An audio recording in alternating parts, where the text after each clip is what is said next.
God have mercy upon us. Ujambo mpenzi mtazamaji wa Lowako TV na karibu katika taarifa zetu za hivi punde. Msomaji ni Gavana Senator Bouncing Baby Boy aka Mohamed Muti. Kwanza tuanze na vidokezo.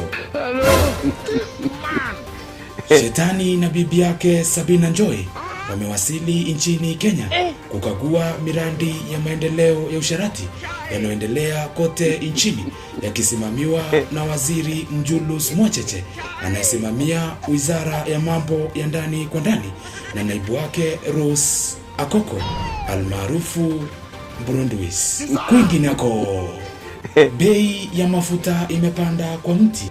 Hii ni baada ya mkono mrefu wa serikali kunyonga bei ya bidhaa na kumwaga unga wa ugali wa ngono, huku wananchi wakimwaga mate ndani ya suruali ya wanta.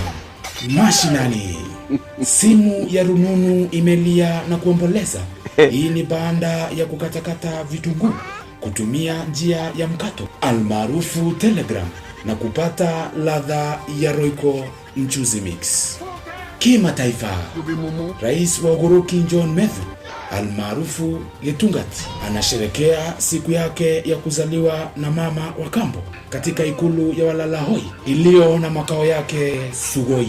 Michezoni, wachezaji wa klabu ya Mama Esther United almaarufu Ndomokaya wameshinda taji la mwanamke bomba msimu huu na kukabidhiwa ndera 12 kila mchezaji na crop top moja kama kinwa mgongo ya Shakaola.